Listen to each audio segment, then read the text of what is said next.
días, bienvenidos a todos. Mi nombre es Sergio Coretti, soy de Génesis y en el día de hoy tenemos una sesión preparada que, por suerte, después de 18 meses de estar encerrados y en la pandemia, la podemos hacer, como pueden ver aquí, en una oficina en Miami. Y para hacerlo más realista, estamos volviendo al mundo híbrido, porque van a ver que me acompañan dos ejecutivos y amigos en esta sesión: Mauricio Giola, el CEO de CyberSea, y Sebastián Ballerini, que lo tenemos virtualmente conectado desde Buenos Aires, Argentina.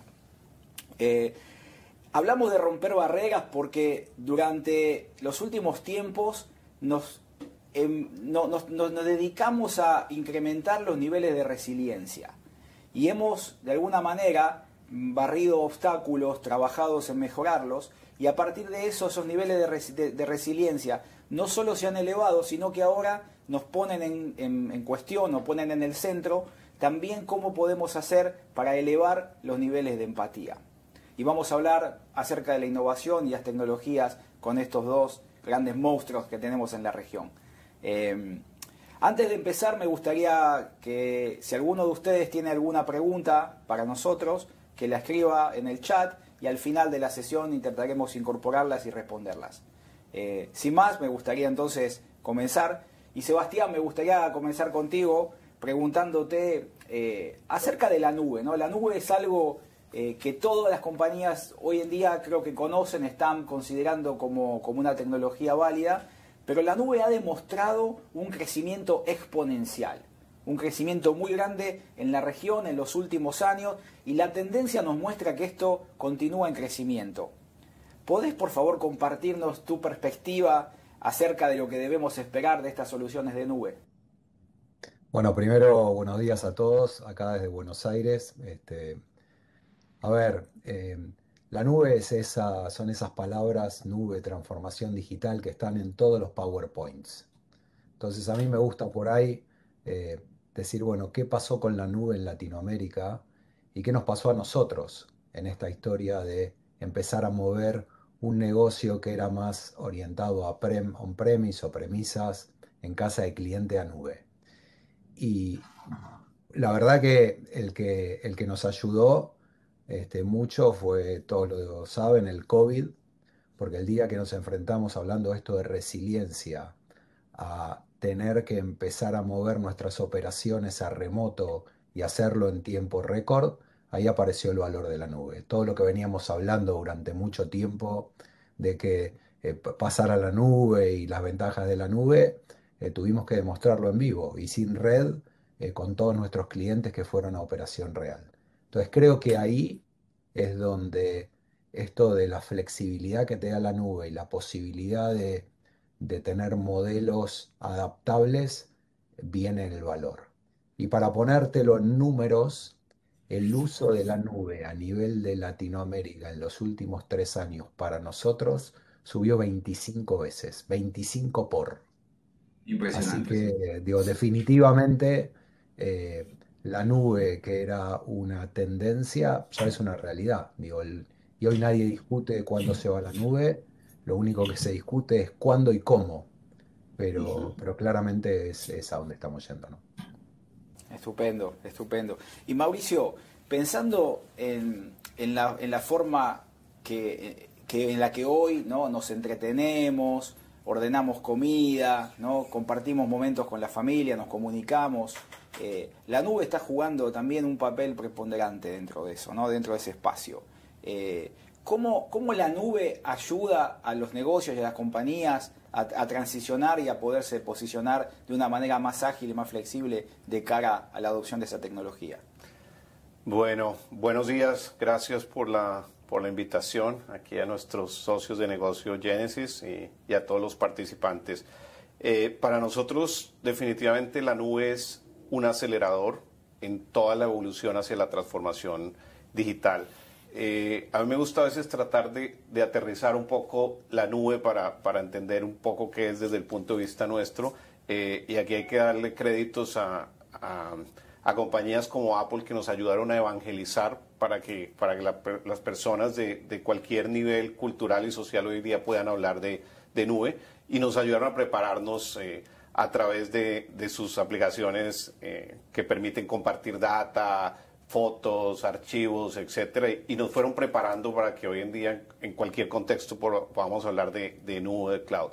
Para nosotros la nube hay que aterrizarle a entender qué es y pues realmente es una serie de data centers que están conectados por los nuevos accesos, ya sean inalámbricos, ópticos, cobre, etcétera, pero lo que nos permite esa nube es crear un ecosistema de comunicación inmediata y efectiva entre nuestros clientes y nuestros productos, nuestros servicios y nuestras comunidades. Entonces, esto lo que creó fue como una gran plataforma para hacer negocios, para comunicarnos, para intercambiar ideas, pensamientos o productos. De esa manera, cuando vienen temas como la transformación digital a la cual todos estamos expuestos, pues la nube es básicamente la plataforma que nos permite construir cada uno de estos casos de negocios sobre ella. Excelente, excelente. Sebas, y la nube, la digitalización, de alguna manera generan datos, vamos a decir, y un volumen de datos que está creciendo a ritmos, ¿no?, impensados.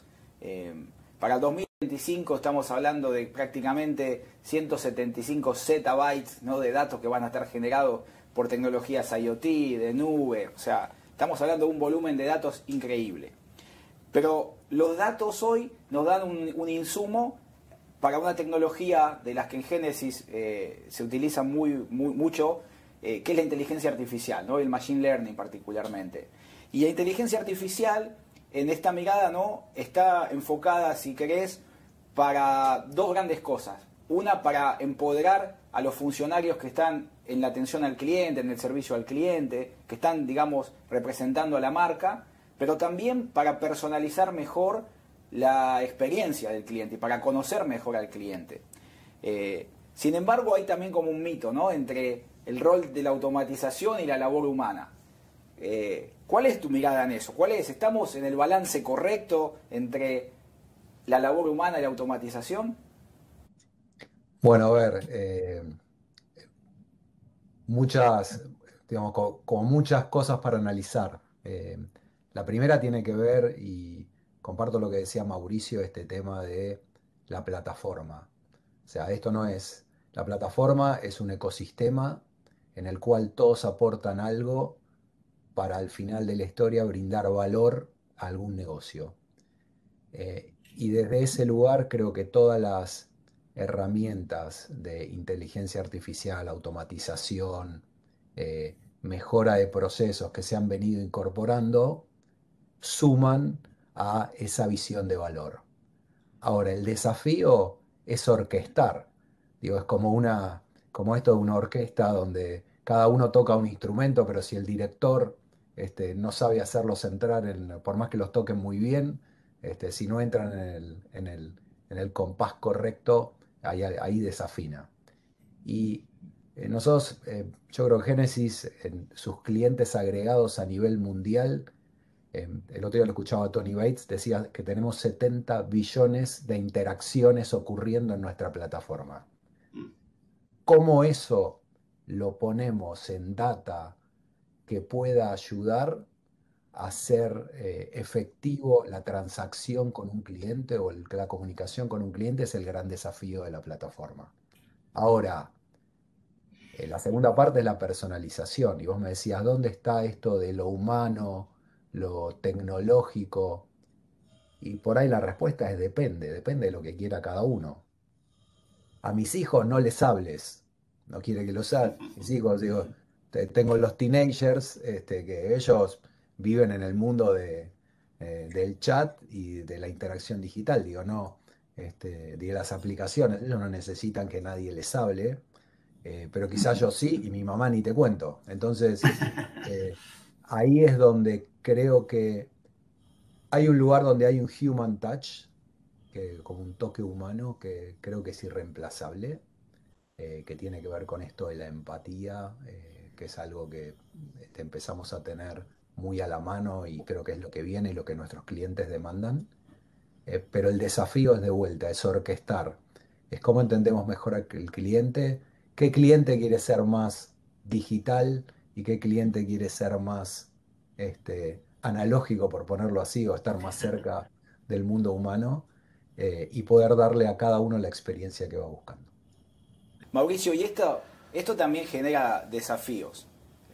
O sea, está muy lindo, ¿no? La nube me suena innovador, me suena fantástico, parecería que tendríamos que ir para allá, pero es tan fácil la nube. ¿Cuáles son los retos más grandes que enfrenta el desarrollo tecnológico y el consumo, ¿no?, de tecnologías de nube respecto al acceso a la comunicación? Mira, hay varios retos, pero en nuestra experiencia hay dos que son muy desafiantes. El primero, como lo hablabas ahorita, Sebastián, hay demasiada información o voy a decir, hay demasiada data que se está creando al evolucionar con toda la transformación digital, y se vuelve un poco confuso para los mismos usuarios. Es lo equivalente a que antes, cuando vino el comercio electrónico, la gente decía, maravilloso, puedo ir online, puedo buscar la computadora que quiero, puedo buscar algún dispositivo electrónico, ropa, pero hoy en día hay tantos productos disponibles que se vuelve un poco confuso, y mucha gente que termina diciendo, prefiero regresar a la tienda para comprar algo. En nuestro análisis, hoy en día hay demasiada data, y uno de los desafíos es cómo utilizas esa data para poderla convertir en información que es relevante para tu negocio, y para el propósito que lo quieras usar. Entonces, el primer desafío grande que vemos es cómo poder, llamémoslo, discernir con toda esta cantidad de información. Para eso tecnologías como inteligencia artificial pueden ser muy valiosas para tomar esa data y convertirla en información. El segundo que vemos muy importante es el tema de seguridad.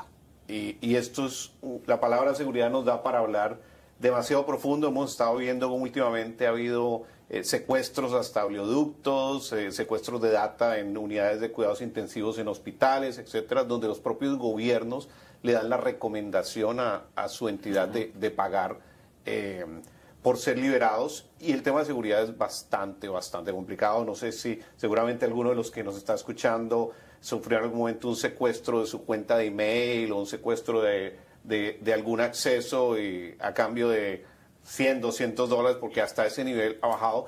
Entonces, uno de los desafíos más grandes que también vemos es el tema de seguridad. Y el tercero que me gustaría mencionar es un poco estandarización, que estamos en un proceso donde hoy en día ya hay bastante estandarización.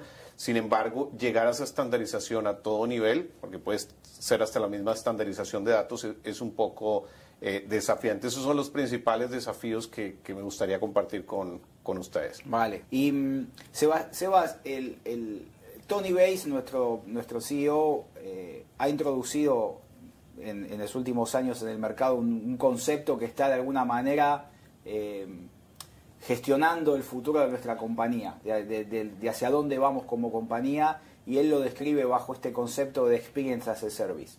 Él habla del Experience as a Service. Entonces, me gustaría que le expliques a los que no están familiarizados con eso de qué se trata el Experience as a Service brevemente, y cómo esto va a impactar tanto a marketing, a ventas y a servicio al cliente.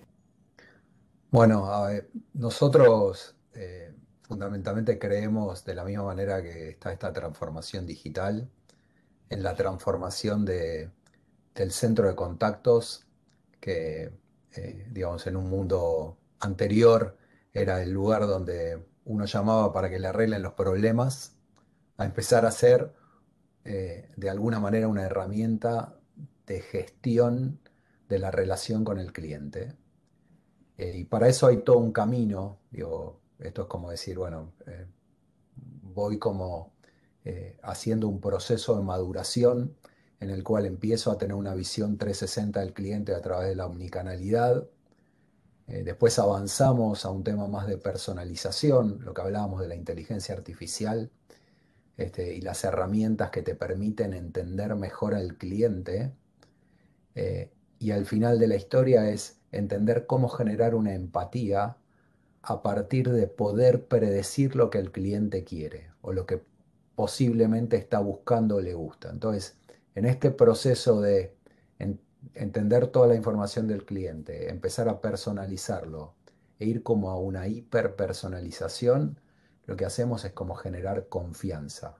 Entonces un cliente genera su confianza y a través de esa confianza viene la lealtad y eso cambia totalmente la información.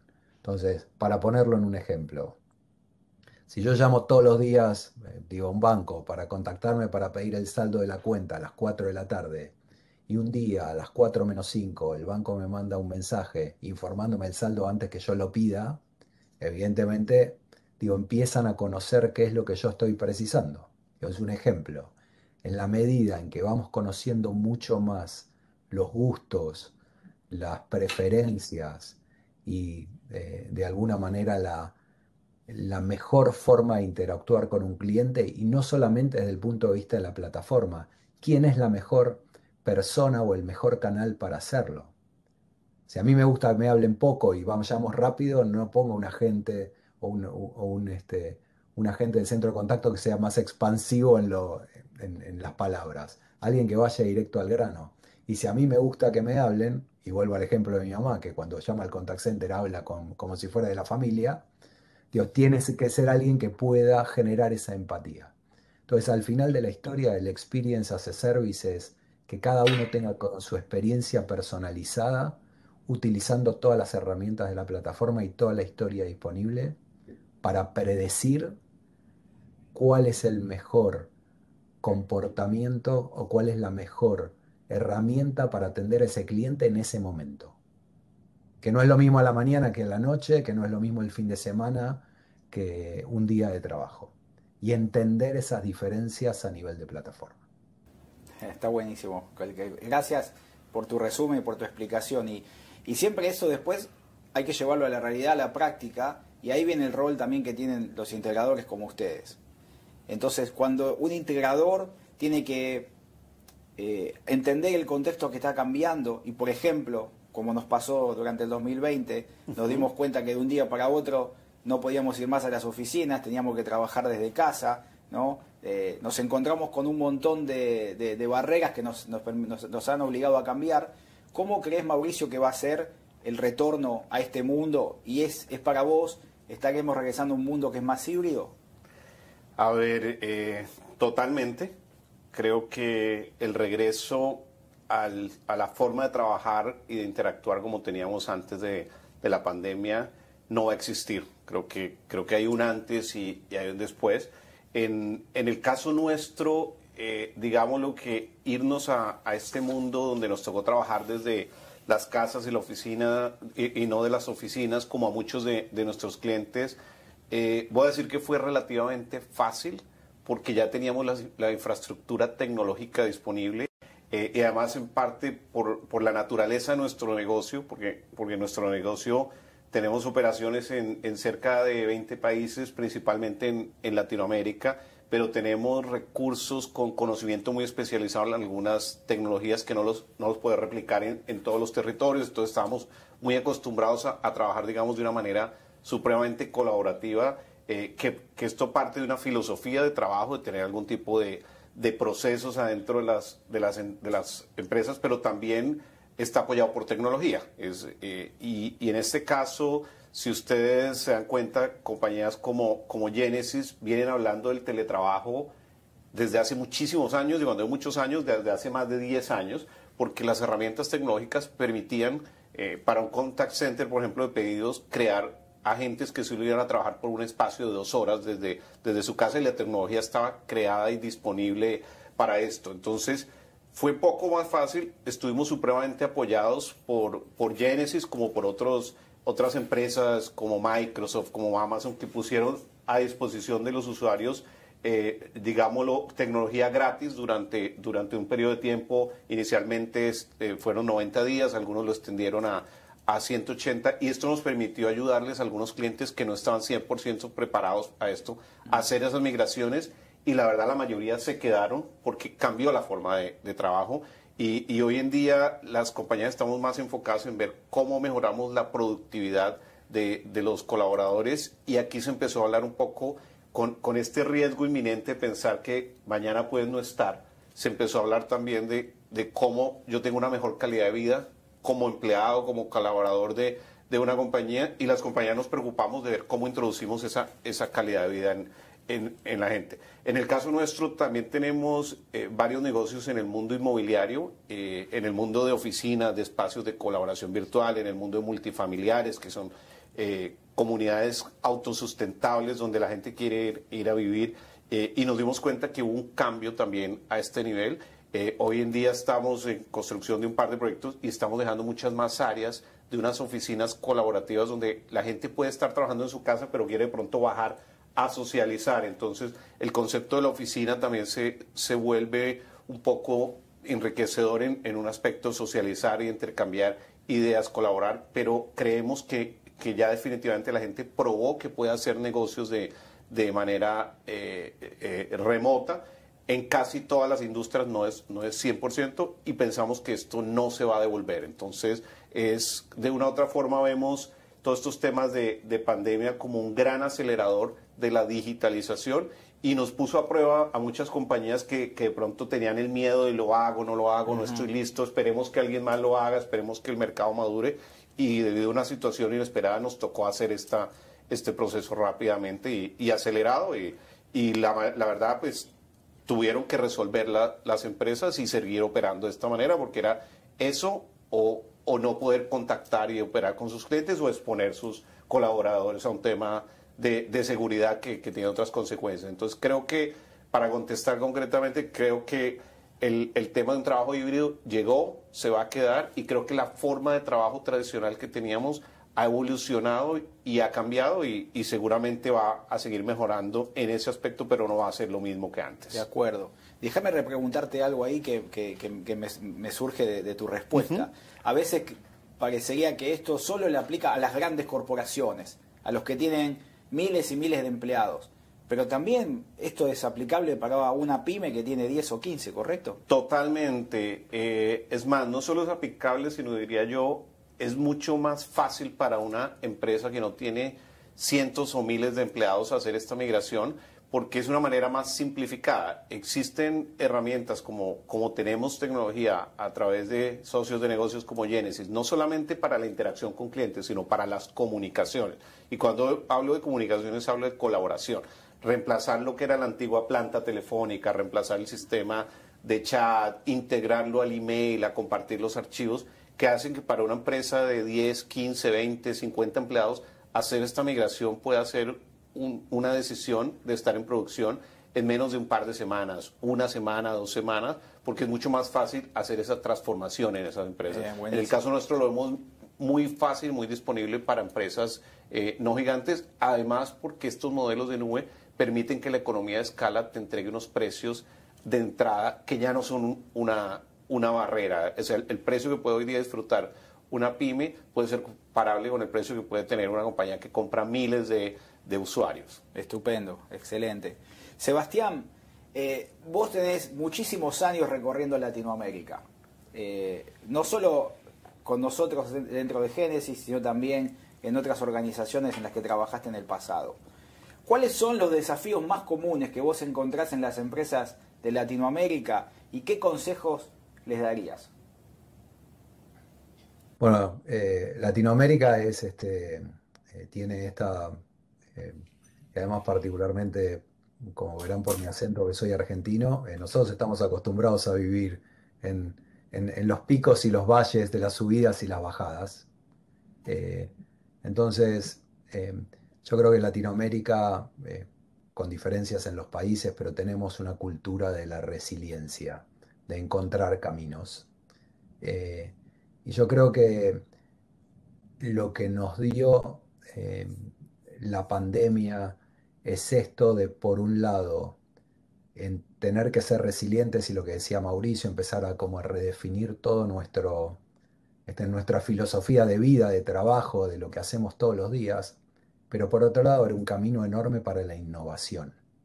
Entonces, eh, yo creo que la oportunidad de Latinoamérica hoy es cómo ponemos esa innovación que tenemos para, eh, vamos a decir, para transitar nuestros propios caminos, que a veces son bumpy, como dicen en Estados Unidos, son un poco poseados, cómo lo ponemos al servicio de la inventiva y de crear valor no solo para nosotros, sino para el mundo. Y la realidad es que hay en Latinoamérica compañías, hay inversiones en desarrollo, en compañías que están desarrollando encima de la plataforma y que están, digo, nosotros tenemos nuestro ecosistema con la plataforma de Genesis Cloud, donde nuestros clientes y nuestros partners y empresas terceras desarrollan aplicaciones que agregan valor en alguna dimensión para algún mercado específico.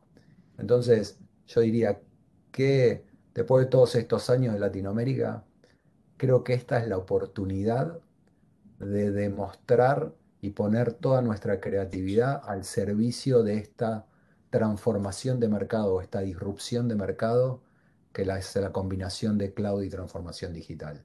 Y si lo hacemos bien, creo que hay un valor enorme que la región le puede aportar al mundo. Sí. Y Mauricio, conectado con eso, yo veo muchas organizaciones que han avanzado bastante en sus procesos de transformación digital. Y la mayoría de los esfuerzos, veo, han sido puestos, si querés, en el front, en la comunicación con sus clientes particularmente. Ahí hay muchas aplicaciones móviles, un rediseño de la web, canales de comunicación, pero no veo ese mismo nivel de inversión en el back, en los procesos que están para adentro de la empresa. Y ahí hay un gap, ¿no? Entonces, primero, preguntarte si coincidís con eso, y segundo, ¿qué deberíamos hacer para cerrar ese gap? Mira, 100% coincido. Creo que la tecnología tiene ciclos y alguna vez en alguna conversación yo me atreví a comparar la tecnología con la moda, en la cual va habiendo ciclos y están de moda de pronto las corbatas de rayas y 15 o 20 años más tarde regresan y en algún momento no se usan. Y esto nos pasó en la forma de procesamiento de data. Vinimos de los mainframe, después nos fuimos a un cómputo al lado del escritorio, lo más cercano al usuario, después volvimos a la nube, ahora estamos hablando de Edge en el borde, en el cómputo. Y menciono esto porque quisiera comparar que para mí lo que estamos viviendo hoy en la forma como interactuamos con los clientes es una ola muy parecida a la que vivimos por los años 90. Tal vez los que estaban en esta industria en esa época se acordarán que había, digamos, toda la gran moda que hubo de los call centers, que después los convertimos en los contact centers, y en ese momento hubo un momento en la industria donde estábamos muy preocupados por dar un servicio al cliente de excelencia, pero creíamos que dar ese servicio de excelencia era contestar rápido, antes de un número de segundos, contestar de una manera amable, que el script de comunicación con el cliente era muy efectivo, etcétera, pero se olvidó en algún momento evolucionar esas transacciones para que como efecto final el cliente que estuviera llamando no solo yo la atendía bien, sino le pudiera resolver su duda, su transacción, su pregunta de la manera más efectiva. Y ahí tuvimos que hacer un esfuerzo muy grande con todos nuestros clientes en preparar el back office para que esas transacciones efectivamente se pudieran realizar en un contact center. Y creo que hoy en día estamos viviendo algo paralelo. En el Customer Experience a veces nos preocupamos muchísimo por tratar de perfilar al cliente, de tener que lo atienda, como mencionaba Sebastián, una gente que tenga los skills o las habilidades más apropiadas en conversación, en idioma, en antecedentes, etcétera, para atender a ese cliente, pero definitivamente el desafío más importante está acá en que el back office tiene que tener los procesos digitalizados, o sea, tenemos que hacer que esos procesos se digitalicen y el workflow equivalente a cuando un usuario va a una oficina pueda existir de manera digital. Entonces, creo que hemos tenido un poco ese mismo ciclo que vivimos en los 90, está pasando ahora. Se han vendido conceptos tan interesantes como estar obsesionado con los clientes, que es un concepto que me gusta mucho, estar obsesionado con el cliente, porque finalmente nos debemos a ellos, pero tenemos que tener a nuestras organizaciones preparadas para atender esas transacciones en este mundo digital. Y bueno, allí nacen otra cantidad de tecnologías que permiten automatizar esto, como es el el RPA, los robots, digamos, de software que pueden hacer esta misma evolución de agentes, programas de software que hacen lo que un trabajador antes realizaba en tareas repetitivas, nunca irrumpiendo en lo que nos mencionaba Sebastián, que es la innovación y la creatividad, que es la que nos va a permitir crear valores diferenciadores en nuestras compañías. Pero definitivamente sí hay un área de mejora ahí, y es ese back office, cómo lo digitalizo para que el flujo de interacciones sea automáticamente ideal para resolverle a nuestros clientes sus necesidades o caminarlos por una transacción más fácil. Está clarísimo. Muy bien, Sebastián, y ya para cerrar tengo la última pregunta para vos y también para Mauricio. ¿Cómo ves el futuro de Génesis, de la red de canales y de alianzas estratégicas que tenemos, y sobre todo cómo eso impulsa el desarrollo en Latinoamérica? Bueno, como verán acá en mi fondo de pantalla dice Partners primero, y creo que a nivel de Latinoamérica, en nosotros, digo, el 85% de nuestro negocio lo hacemos a través de canales, y los canales claramente es la forma de escalar esta visión que tenemos de Experience as a Service y cómo la hacemos escalar, eh, no solamente desde el contact center tradicional de hablar con los clientes, sino también a otros dominios de negocio.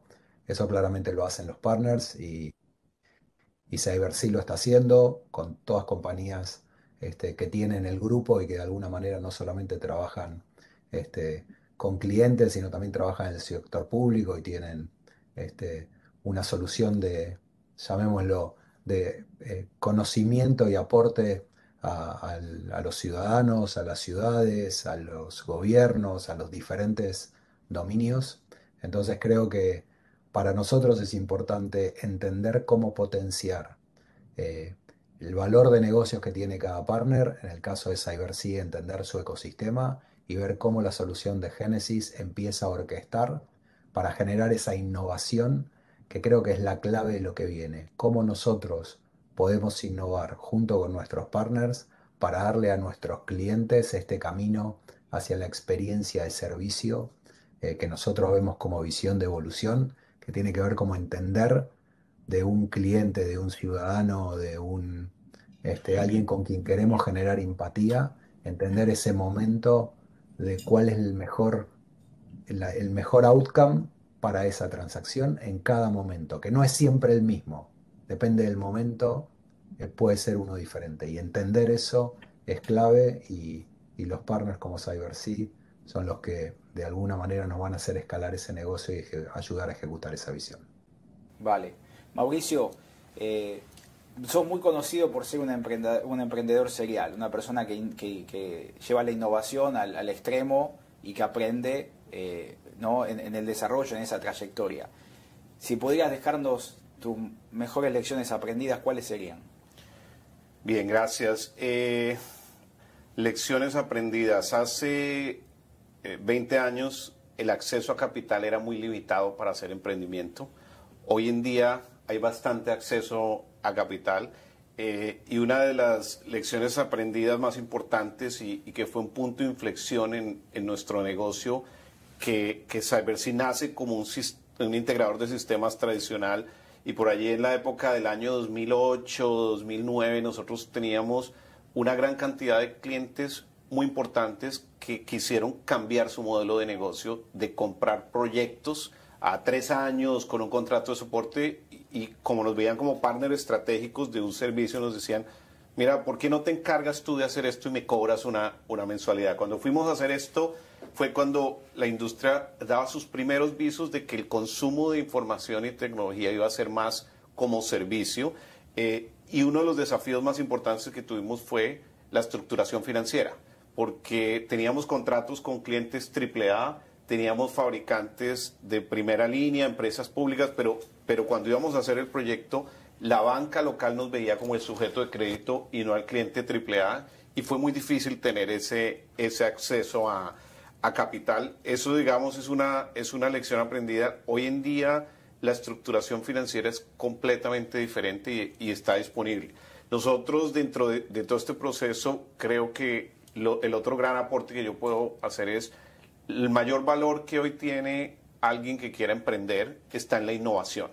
Y dentro de la compañía nuestra hemos venido evolucionando y hemos venido creando diferentes productos. Tenemos, por ejemplo, CyberCX, que está abarcando todo lo que tiene que ver con tecnologías de Customer Experience, donde está toda la parte de interacción, tecnologías de colaboración, como lo tiene Genesis, tecnologías de robótica, de RPA, de robótica de procesos, tenemos tecnologías de inteligencia artificial, todo lo que tiene que ver con blockchain, que te ayuda a hacer un back office perfecto. Tenemos productos como CyberCloud, que son nuestros offerings en una modalidad de cloud, que pueden ser más para clientes que quieren montar su infraestructura en marca blanca y venderla a sus clientes finales. Tenemos una marca muy interesante que se llama CyberCity, que es cómo aplicamos toda esta tecnología, esta transformación digital a nivel de las ciudades, de los países, de los municipios, y básicamente consiste en todo lo que hemos hablado en esta conversación, cómo yo le entrego a un gobernante unas herramientas para que él pueda conocer a sus ciudadanos, las necesidades que ellos tienen, comunicar efectivamente los logros de su gobierno y mantener una comunicación en dos sentidos que hace que su gestión sea mejor, que reciba retroalimentación en tiempo real, todo esto conectado con tecnologías como social media, capturando información, sistemas, por ejemplo, de automatización inteligente de luminarias que no solo permiten ahorrar energía, sino que permiten crear presupuestos que antes no tenían las ciudades, sistemas de medición inteligente de servicios públicos, que cuando conectas todo esto con sistemas de transporte puedes saber cómo se mueve un ciudadano de un punto A a un punto B y cómo su calidad de vida puede estar disminuyendo o mejorando de hoy comparado contra 3 años. De pronto, en una ciudad como Bogotá, para ir de su oficina a su casa, hace 3 años se demoraba 15 minutos menos que hoy en 1 hora pico, pero ese tipo de información la debe tener el gobernante para poder ejecutar de una manera efectiva. Entonces, yo creo que eso es el mayor aprendizaje que podría compartir con ustedes. Qué bueno. Bueno, muchísimas gracias a los dos, Sebastián. Muchas gracias por compartir tus experiencias de tu carrera, de tu trayectoria en representación de Genesis. Mauricio, lo mismo, muchísimas gracias a vos, sobre todo por este espacio, por el partnership con Genesis. Y bueno, si alguno de ustedes tiene más preguntas, las estaremos contestando vía chat.